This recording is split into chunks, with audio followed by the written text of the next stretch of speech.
नमस्कार, स्वागत है आप सभी का। मैं हूं आपके साथ शाफनी पटनायक। बुलेटिन की शुरुआत करेंगे मामला लखनऊ से है, जहां पीड़ित विनोद सिंह ने राजकुमार पर आरोप लगाया है कि उसने अचानक बहला फुसलाकर अपने भाई का स्वास्थ्य खराब होने का हवाला देकर उससे 1.5 लाख रुपए ले लिए। कुछ दिन बीत जाने के बाद जब किसान ने उससे पैसे वापस मांगे तो उसने किसान को 3 चेक दी, लेकिन तीनों चेक बैंक में लगाने के बाद बाउंस हो गए। जब किसान ने उससे पैसे वापस करने के लिए बोला तो आरोपी ने किसान को जान से मारने की धमकी दी और फर्जी तरीके से हरिजन एक्ट फंसाने की भी धमकी दी। मामले में पीड़ित किसान ने मलिहाबाद एएसपी से न्याय की गुहार लगाई।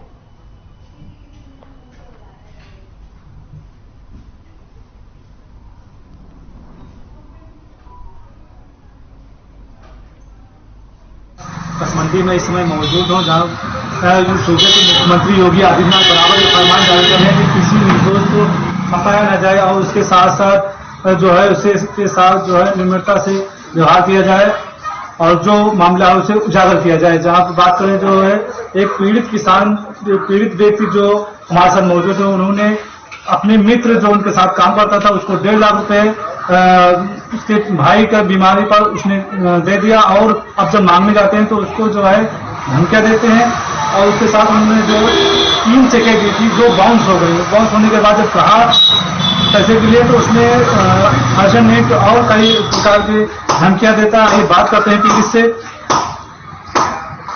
क्या नाम है आपका? विनोद सिंह, कहाँ रहने वाले हो? कसमंडी ग्राम मलिहाबाद। क्या मामला हुआ आपके साथ? जी, रामनगर मलिहाबाद के पास में वो राजकुमार रहते हैं। वो हमारे साथ में श्री राम लाइफ इंश्योरेंस में काम कर रहे थे और उनके भाई की तबीयत ज्यादा खराब हो गई तो हमने उनको 1.5 लाख रुपये उधार दिए। अगर रुपए हमने मांगा तो उन्होंने 3 चेकें हमको दी।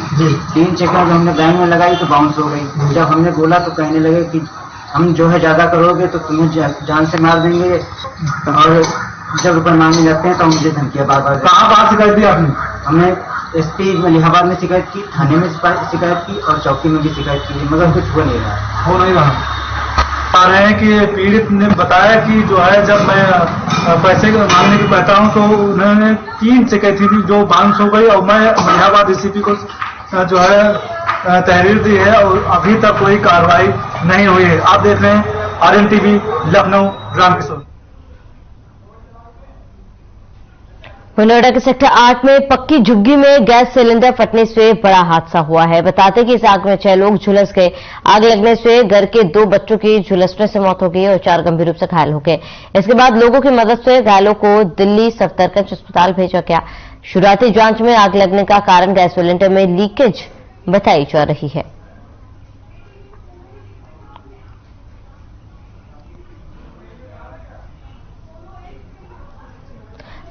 तो आपको बता दें कि सिलेंडर गैस फटने से बड़ा हादसा हुआ है और जहां पर 2 मासूम बच्चों की मौत हो गई, वहीं 6 लोग झुलस गए जिन्हें इलाज के लिए अस्पताल में भर्ती कराया गया है, जहां पर इलाज जारी है। फिलहाल शुरुआती जांच में गैस पाइपलाइन में लीकेज वजह बताई जा रही है।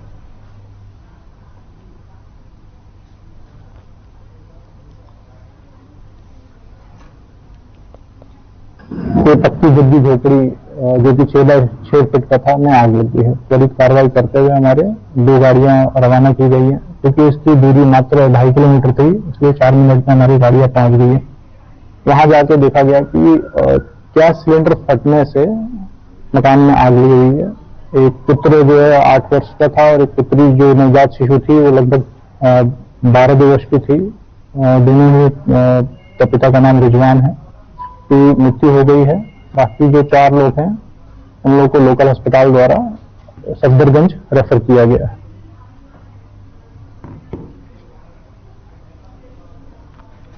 तो आपको बता दें कि गैस सिलेंडर फटने से अचानक से बड़ा हादसा।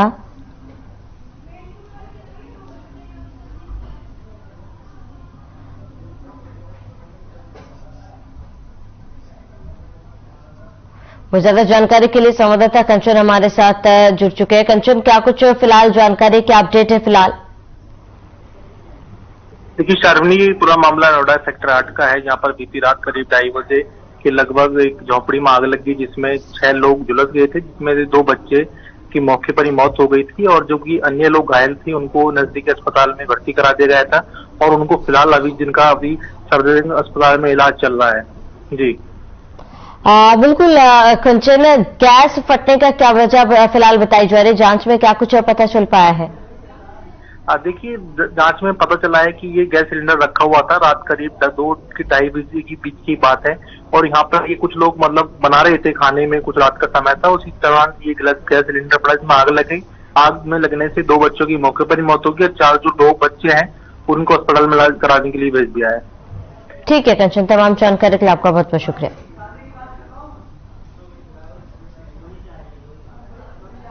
तो मुख्यमंत्री योगी आदित्यनाथ ने अधिकारियों को सख्त निर्देश दिए हैं कि पीड़ितों की सुनवाई को और कार्रवाई हो, लेकिन बस्ती जिले में पीड़ित महिला की ना तो सुनवाई हो रही है और ना ही उसकी गुहार पर कार्रवाई की जा रही है। ताजा मामला बस्ती जिले के कलवारी थाना के पडरी गांव की है, जहां पीड़ित महिला आशा देवी का पति लगभग 8 महीनों से गायब है। पीड़ित आशा देवी ने सीधा आरोप लगाया है कि उसके पति का अपहरण कर लिया गया, क्योंकि कुछ लोग उसके पति की जमीन को हड़पना चाहते हैं। पीड़ित महिला का कहना है कि उसने पुलिस अध्यक्ष सहित जिले के पुलिस विभाग के सभी अधिकारियों से शिकायत की है, लेकिन उसके आरोपों पर पुलिस ने अब तक कोई भी कार्रवाई नहीं की है।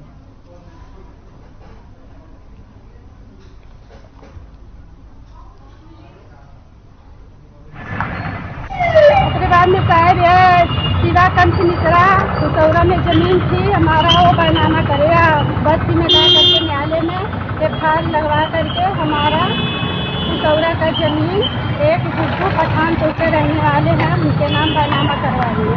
फिर तीसरा बार गायब किए हैं सर। वो लोग बयान ले करके ऐसे इधर उधर छोड़ देते हैं, हमको बताते नहीं। जब थाने पे जाते हैं तो हमको डांटते हैं, गिरफ्तारी नहीं कर रहे हैं। हम के पास कलवारी थाने पे तो बोलते हैं जहाँ मर्जी हो तहाँ से जाओ, लखनऊ जाओ, गोरखपुर जाओ, हमको फर्क पड़ने वाला नहीं।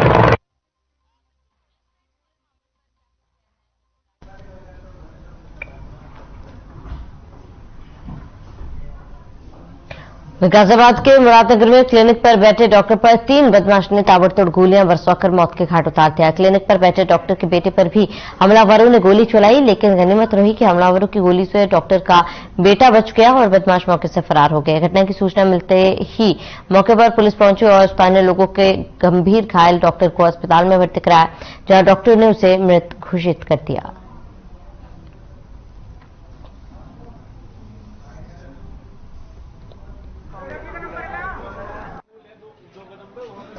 देखिए, ये थाना मुरादनगर के आज लगभग रात 11 बजे की घटना है, जिसमें जो मिस्टर शमशाद हैं, सन ऑफ मोहम्मद ताहिर, उम्र लगभग इनकी 40 वर्ष है, और ये राजवीर वाली गली में ये एक जो आयुर्वेदिक BAMS के प्रैक्टिशनर का बोर्ड है, उसी ऑफिस में ही ये भी बैठा करते थे। गोली लगने की सूचना जब थाने मुरादनगर पुलिस को मिली, मुरादनगर पुलिस यहाँ पे आई, मौके पे उनको फिर हॉस्पिटल इलाज के लिए भेजा गया। तो अभी जो सूचना आ रही है कि जो इंजरी, ही सकम टू हिज इंजरीज और उनकी डेथ हो गई है।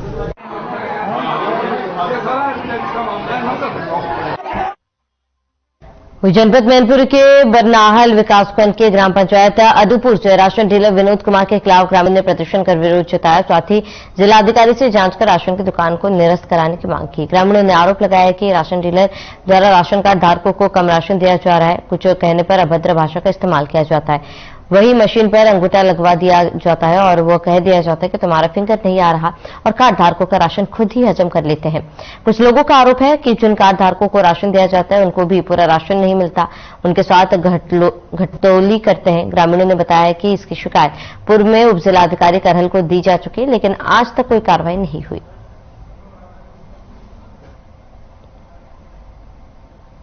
जी? अच्छा, क्या समस्या है तुम्हारी? मेरे 2 यूनिट है, 10 किलो चावल मिल जाता है। गेहूँ नहीं मिलता है? हाँ। क्यों? तो चावल जगह 10 किलो है, चावल ले जाओ। अच्छा, गेहूँ नहीं देते? जब आपने कहा नहीं कि हमें गेहूँ दो, अब चावल दे दे, फिर हम चावल लेके चले जाओ। 15 किलो चावल पर घी मिलते, 12 किलो न करते। आज चीनी मिली, आज मैं से जाओ है 3 किलो के ऊपर धरी 1.5 किलो। कहा नहीं डीलर साहब से? बिंदा कहते रहे दही में रहे। क्या कहते हैं? जगह आज मैसेज में आओ है 3 किलो दी है, खाऊ दही नहीं रही। समस्या ये है कि गेहूं कम कर देते, गेहूं की जगह चावल बढ़ा देते। अच्छा, जो हक से नहीं देते, जितना गेहूँ मिलता है वो नहीं देते, गेहूँ कम कर देते, गेहूँ की जगह चावल बढ़ा देते। मतलब कितने यूनिट हैं आपके? हमारे यूनिट 6 है। कितना राशन देते हैं? गेहूँ आता है 2 किलो के हिसाब से और चावल आता है 3 किलो के हिसाब से, तो गेहूँ कम दे देते और चावल ज्यादा दे देते। और पिछले महीने में तो चावल ही चावल दे दिया। मैंने इनसे बात की, गेहूँ चावल दोनों आए तो फिर अब की ले लेना। मैंने कहा ऐसा क्यों करते हो, अब की कौन देता है? हम जब से प्रधान हुए हैं तब से कई बार जनता ने शिकायत की मेरे पास कि वो कम दे रहे हैं, कभी कम तौल रहे हैं। यहाँ तक मुझे सूचना मिली है कि इनके यहाँ से गेहूँ कुंटलों में बेचे जाते हैं, जबकि इनके यहाँ खेत में गेहूँ नहीं होता है तो कहाँ से बेचते हैं? घटतौली करते हैं तभी तो उसको बचा के बेचते हैं, पहली बात। दूसरी बात, अभी पता चला मुझे कि 3 महीने की चीनी आई है, अक्टूबर नवंबर दिसंबर 3 किलो, और ये 3 किलो चीनी नहीं दे रहे, ये 1.25 किलो चीनी सबको दे रहे हैं, क्योंकि इन्होंने पैकेट बना रखा है। 1 किलो बाजरा आया है अंत्योदय कार्ड पे, 20 किलो चावल आया है, 14 किलो गेहूं आया है। ये 10 किलो गेहूं दे रहे हैं, 5 किलो बाजरा दे रहे हैं और 20 किलो चावल दे रहे हैं। तो वहाँ से हमको भी कम मिलता है ना, तो इसकी शिकायत क्यों नहीं करते आप? शिकायत करते हैं तो शिकायत का ठेकेदार भी दिखाते हैं कि हमें माल ना पूरा मिल पाता, वहाँ से सियाई से कम मिल रहा हुआ ट्रक पे। शासन की ऐसी कोई गाइडलाइन नहीं है कि लाभार्थी को राशन कम दिया जाए? शासन का ऐसा कोई शासनादेश है क्या? हाँ, वो तो कोई ना है। फिर क्यों लाभार्थी क्यों इसके पीड़ित हुए? अब हम बार हमें नहीं कम लिए हमसे ही नहीं, तो ये तो काफी समय से आप ऐसा कर रहे हैं। तो साहब कम मिल लो तो ना पहले से ही खूब करी, कोई सुनवे बार हो शिकायत नहीं, कोई लिखित में कम नहीं दी, मौसे ही काट रहे सब लोग। FCI से हमें कम मिल रहा होगा। कितना कम मिल रहा है? वहाँ से हमें 52 किलो में पैकेट दिया जाता था पहले, ठीक है। बारदाना कोई न जा तो अब बारदाना पे ना कुछ दे रहे हैं। नहीं, अब तो राशन तुल के आ रहा है ना सर। बारदाना जो वहाँ से देते हैं ना, जो बारदाना, वो बारदाना का राशन नहीं दे रहे हमको। ये है 20 किलो राशन हमारा बनता है, उसमें 18 साढ़े 17 किलो मिलता है। तो अच्छा, इस संबंध में कभी कहा नहीं डीलर से हमें कम क्यों? कहा है कि ऊपर से कम आ रहा है, हर पैकेट कम निकलता है। ऐसा तो शासन की कोई गाइडलाइन नहीं है, शासन की तरफ से पूरा राशन आता है, उसके बाद डीलर का कहना है कम मिलता है, हर पैकेट में हमारा कम निकलता है। 5-5 किलो 10-10 किलो बताते, इसलिए कम दे रहे हैं।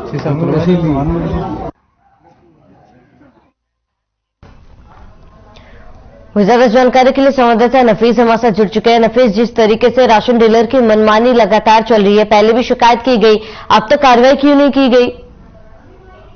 जी, आपको बिल्कुल बता दें, जिस तरीके से उत्तर प्रदेश सरकार राशन मुहैया करा रही है, जिसके बावजूद राशन डीलर को 70 पैसे पर किलो के हिसाब से सरकार उनको पैसा भी दे रही है, जिसके बावजूद भी जो डीलर जो है अपनी मनमानी से बाज नहीं आ रहे हैं।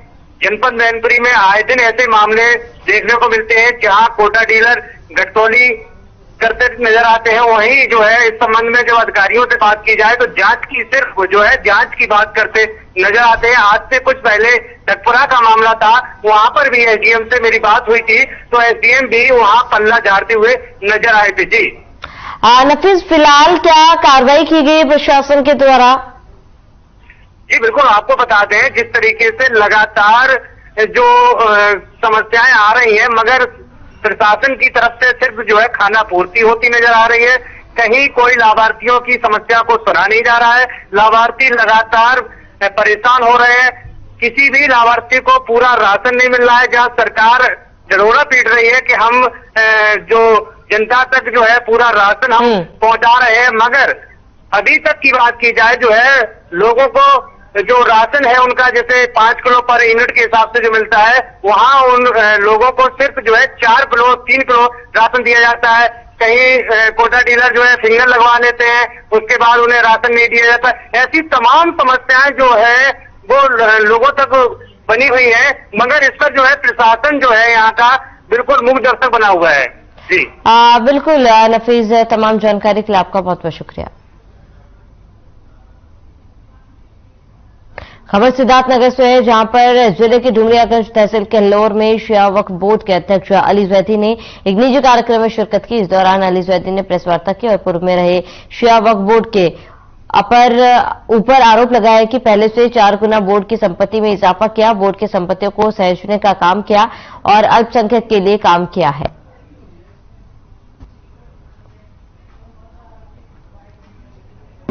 देखिए, उत्तर प्रदेश या सेंट्रल बोर्ड में पिछले 2011 में नवंबर में चुनाव हुआ, 2021 में, और जो चुनाव में मैं जो है निर्विरोध अध्यक्ष निर्वाचित हुआ।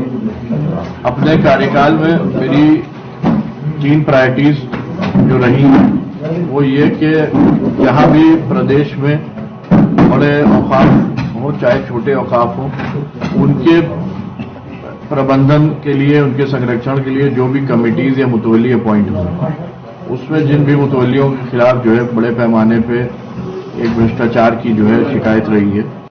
मेरे साथ बातचीत करने के लिए सिया वक्फ बोर्ड के जैदी साहब हैं, इनसे बात करेंगे कि सिद्धार्थनगर आए हैं और इनसे बात करेंगे कि सिया वक्फ बोर्ड के लिए ये क्या करें। सर, पहले वसीम रिजवी साहब थे सिया वक्फ बोर्ड के अध्यक्ष, अब आप हैं। वक्फ बोर्ड के लिए खास और अल्पसंख्यकों के लिए आपके द्वारा क्या किया जा रहा है? देखिए, पहले तो मैं आपको बता दूं कि पूर्व सरकारों में जो संगठित रूप से वक्फ की जमीनों की एक लूट हुई है पिछले 1.5 दशक, उसको उस जो है लूट के खिलाफ हम लोगों ने आंदोलन किया, जिसमें बसपा सरकार में हमारे आंदोलन को कुचला गया, सपा सरकार में हमारे आंदोलन को कुचला गया। लेकिन फिर प्रारंभ में माननीय योगी आदित्यनाथ जी की सरकार बनी और हमने उनसे भी जो है अपनी बात कही। माननीय मुख्यमंत्री जी ने जो है हम लोगों की बात सुनी, शिया कम्युनिटी की बात सुनी और एक निष्पक्ष, एक साफ सुथरा जो है शिया सेंट्रल वक्फ बोर्ड उन्होंने बनवाकर शिया कम्युनिटी को दिया, जिसमें मैं जो है निर्विरोध अध्यक्ष निर्वाचित हुआ। जब से मैंने कार्यभार संभाला है, वक्फ की संपत्तियों पे प्रबंध कमेटियों के खिलाफ जहां शिकायतें या मुतवलियों के खिलाफ जहां शिकायतें, वहां नियमानुसार जांच करा के जहां पे गलती पाई गई है वहां पे कार्रवाई की गई, उनको हटाया गया है। दूसरी कमेटीज को वहां पे जिम्मेदारी दी गई और उन औकाफ से होने वाली आमदनियों को उन औकाफ के मेंटेनेंस डेवलपमेंट के लिए प्लस जनता के कम्युनिटी के डायरेक्ट बेनिफिट के लिए कई तरह की योजनाओं से जोड़ने के लिए निर्देशित किया गया। बोर्ड की आमदनी को, जैसा कि मैंने पहले भी बताया, कि 4 गुना से ज्यादा बढ़ाया गया पिछले 1 वर्ष में। एम्प्लॉयज की सैलरी नहीं आती थी, 37 महीने की सैलरी बकाया थी। 37 महीने की सैलरी के आगे मेरे कार्यकाल की 1 माह प्लस सैलरी चल रही है। हर महीने एम्प्लॉयज की सैलरी जा रही है। औकाफ का पूरे प्रदेश में बेहतर मैनेजमेंट हो रहा है। जहां जहां भ्रष्टाचार की शिकायतें आ रही हैं वहां कार्रवाइयां हो रही हैं। कब्जेदारी की शिकायतें वहां कार्रवाइयां हो रही हैं। जहां पे अवैध कब्जे वो खाली कराए जा रहे हैं, कई जगह खाली कराने के प्रयास जारी हैं। सर, एक आरोप विपक्ष का बहुत बड़ा है सरकार पर कि एक नारा था कांग्रेस मुक्त भारत करने की, लेकिन सरकार जो है विपक्ष मुक्त भारत करने की कोशिश कर रही है और कर भी रही है। खासकर अल्पसंख्यकों के ऊपर आरोप लगाकर उनको जेल में डाला जा रहा है, इस पर क्या कहेंगे? देखिए, ये जो है विपक्षी पार्टियों को, क्योंकि जो प्रदेश में और देश में विकास हो रहा है माननीय योगी आदित्यनाथ जी के नेतृत्व में, माननीय नरेंद्र मोदी जी के नेतृत्व में, किसी तरह का कोई इतने साल में, चाहे प्रदेश सरकार हो चाहे केंद्र सरकार हो, कोई घोटाला रिपोर्ट नहीं हुआ है, कोई किसी तरह की जो है पब्लिक फंड का मिसयूज नहीं रिपोर्ट हुआ है।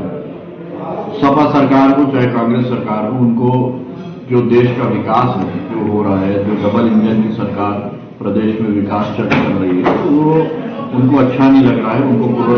उनको अपनी सत्ता वापस से चाहिए कि जिसमें उनके मंत्री लोग जो है भ्रष्टाचार करके अपनी प्राइवेट संपत्ति बना सकें और बाहर देशों में अकाउंटों में पैसा जो है डिपॉजिट करा सकें, और जो उनकी पार्टियों के पूरे माफिया लोग हैं जो जनता के ऊपर जो है जुल्म करके उनको बता करके धन उगाही कर देते, वो माहौल वापस आ जाए।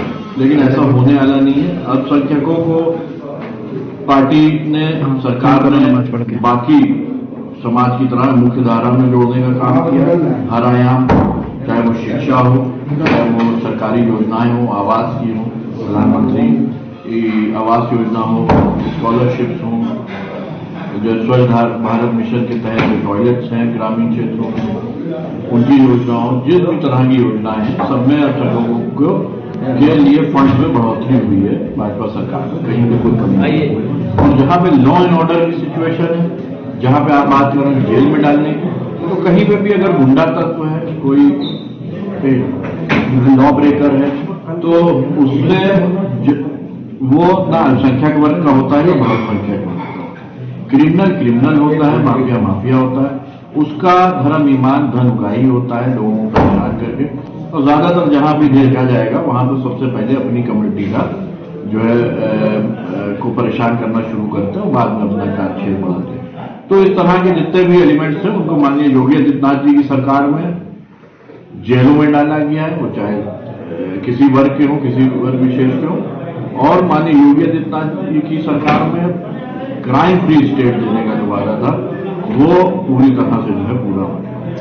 विपक्ष का एक आरोप और भी है कि इस सरकार में न्यायालय भी दबाव में काम कर रहा है, छोटे छोटे मामलों में इतनी जल्दबाजी फैसला सुनाता है, लोगों के ऊपर कार्रवाई करता है, इस पे देखिए विपक्ष का काम जो है आरोप लगाना है। किसी तरह का आरोप जो है, ये सारे आरोप जो है वो निराधार है सरकार पे। जुडिशरी बिल्कुल स्वतंत्र अपना काम कर रही है, सरकार अपना काम कर रही है। लेजिस्लेटिव जहां पे शिकायतें हैं उनकी नियमानुसार जांच चल रही है, और जो एक कार्य प्रणाली है एक लॉ एनफोर्समेंट की या जुडिशरी की, वो अपनी गति से और अपनी जो है उससे जो है प्रोसेस से ये जो सीआ बोर्ड के अध्यक्ष, इनका साफ तौर पर कहना है कि सरकार जो है बेहतर काम कर रही है, चाहे वो कोई भी हो, क्रिमिनल अगर है तो उसके खिलाफ कार्रवाई होती है। विपक्ष का निराधार प्रतापगढ़ में पुलिस अभिरक्षा से गैंगरेप का आरोपी जितेंद्र फरार हो गया है। आपको बता दें कि कोर्ट ले जाते समय पुलिसकर्मियों का हाथ छुड़ाकर रेपिस्ट भाग निकला। काफी देर तक पीछा करने और खोजबीन के बावजूद आरोपी नहीं मिला तो अफरा तफरी मच गई। वहीं आरोपी कोर्ट ले जाते समय लापरवाही बरतने पर एसपी ने फतनपुर थाना प्रभारी अनिल पांडे को निलंबित कर दिया। प्रभारी एसओ पर एफआईआर दर्ज करने के आदेश जारी कर दिए और घटना की जांच सीओ रानीगंज को सौंप दी। बताया जा रहा है कि बीते नवंबर महीने में गैंगरेप के मामले में जितेंद्र समेत 4 आरोपियों पर फतनपुर में मुकदमा दर्ज किया गया था और इस मुकदमे में जितेंद्र फरार चल रहा है, जिसकी गिरफ्तारी के बाद आरोपी को न्यायालय में रिमांड पेशी के लिए लाया गया था, जहां आरोपी कागजात पर अंगूठा लगवाने के दौरान पुलिसकर्मियों से हाथ छुड़ाकर भाग निकला। पुलिसकर्मियों ने पीछा भी किया लेकिन वह भाग निकला। आरोपी की धरपकड़ के लिए नगर कोतवाली और फतनपुर पुलिस ने शहर की नाकेबंदी की, लेकिन आरोपी का कहीं भी पता नहीं चल पाया। थाना फतनपुर में पंजीकृत अभियोग के विवेचक थानाध्यक्ष अनिल पांडे के द्वारा उक्त अभियोग से संबंधित अभियुक्त की गिरफ्तारी की गई थी। गिरफ्तारी के पश्चात आज माननीय न्यायालय में रिमांड हेतु प्रस्तुत किए जाने के लिए आए थे और कचहरी परिसर से अभियुक्त गायब हो गया। इस संबंध में विधिक कार्रवाई थाना कोतवाली नगर पर की जा रही है। प्रभारी की लापरवाही के संबंध में अनुशासनात्मक कार्रवाई की गई है।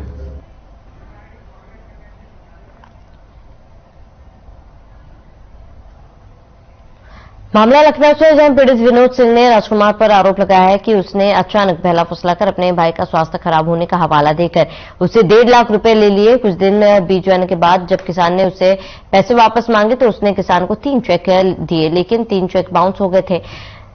जब किसान ने उससे पैसे वापस करने की बात कही तो आरोपी ने किसान को जान से मारने की धमकी दी और फर्जी तरीके से हरिचंद एक्ट फंसाने की धमकी दी। मामले में पीड़ित किसान ने मलिहाबाद एएसपी से न्याय की गुहार लगाई। हेलो, हाँ बोल रहा हूँ, बताओ कल कितने बजे तक आ जाएंगे? फिर हमारी बात हुई आप सुबह ना 11-12 बजे तक आए थे। 11-12 बजे टाइम में ठीक है, तुम पैसा लेकर रखो, फिर 8 बजे आगे सुबह नहीं मिल पाएगा, फिर 11-12 बजे आइएगा। 11-12 बजे हम गारंटी नहीं ले रहे हैं। सुन लो पहले, और पूरा मिलेगा 10,000 ही मिलेगा कल आपको, बाकी रहा तो सोमवार मिल जाएगा आपको। वह बात जितना इंतजाम है मेरे पास उतना मैं कहूँगा। जब्ता बनाए रखो, फिर 8 बजे आए के उठा लेगा। सुबह नहीं आ रहा तो सुबह कैसे दे देंगे? 11-12 बजे की गारंटी नहीं ले रहे, तुम कहिए कि बाहर जा रहे हैं, वहाँ जा रहे हैं। संडे है, कल हम जाएंगे कहीं नहीं। 11-12 बजे आप 12 बजे आ जाइए, पैसा आपको हैंड ओवर कर देंगे 10,000 रुपए। फिर वहाँ हैंड ओवर जी हमको दिन में चौदह इंग्लिश में ना बताओ, समझे? तो सुबह 12 बजे आ जाओ तुम। 12 बजे बाहर आ रहा हूँ। मेरे भाई अपनी कसम, मुझे कहीं नहीं जाकर संडे है, मैं अपने घर ही पे रहूंगा। चौराहे आपको रिसीव करवा देंगे पैसा। फिर बाद में कोई मर गया है, कोई ये बताओ जैसे नहीं, अगर मरने वाले उस समय थे तो मर गए तो उसके लिए हमका जिया लेते उनको कहा। अरे मेरे पास दिक्कत थी ना, या मैं सुनो, मैं आपको कह दिया, फोन करके कह दिया कि भैया 12 बजे आप चले जाइए, मैं रहूंगा, बाद में आपको 10,000 रुपये पकड़ा दूंगा। 10,000 ही है मेरे पास, ज्यादा नहीं है, बाकी सोमवार को दे देंगे। रहीमाबाद जाएंगे, हम सीधा घर जाएंगे, घर में चले गए, बस हमका बात खत्म। ठीक है, 12 बजे आना फिर। मैं फिर 12 बजे या 12 मेरा यार ये बताओ थोड़ा, अब ये सब घंटा 8 बजे आओगे, आपके पास 4 घंटे की तो बात है। ठीक है, आप 12 बजे आ जाइए। तुम कहियो मैं मिलूंगा नहीं घर, यार मेरा जब हम कह रहे हैं मिलेंगे तो मिलेंगे, बात खत्म हो गई, आपकी बात नहीं खराब होगी। कल 12 बजे हम मिलेंगे, चाहे आप हमको 11 बजे फोन कर देना कि हम 12 बजे भैया है, मेरी दुकान पर से आना, पैसे ले लो आके। हेलो, आवाज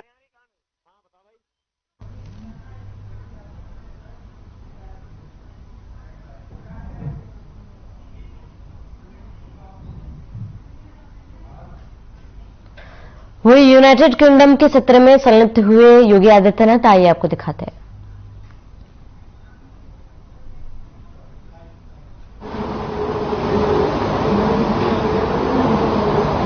Uttar Pradesh global investor summit के आज के इस कार्यक्रम में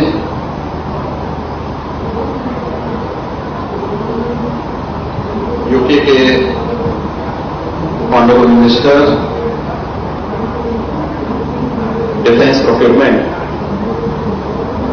मिस्टर एलेक्स और KCMP का मैं उत्तर प्रदेश शासन की ओर से हृदय से स्वागत करता हूं। इस अवसर पर यूके के trade commissioner, president India partnership forum Shri Mohan Paul, director Trailwood law practice UK से Harjot Singh, deputy director UK defence and security exports Shri Frank Clifford, UK India business council group के CEO श्री रिचर्ड मैकुलम का मैं इस अवसर पर भी मैं उन सबका भी मैं स्वागत करता हूं। मंच पर उपस्थित मेरे सहयोगी मंत्री श्री नंदगोपाल गुप्ता नंदी जी और उपस्थित डेलीगेशन से जुड़े हुए सभी अन्य महानुभाव, डिफेंस प्रोक्योरमेंट से जुड़े हुए इंडिया यूके पार्टनरशिप ग्रुप से जुड़े हुए सभी उपस्थित भाइयों बहनों। और चलिए इसी के साथ इस बुलेटिन में फिलहाल मेरे साथ इतने ही। देश और प्रदेश की तमाम बड़ी खबरों के लिए बने रहे हमारे साथ।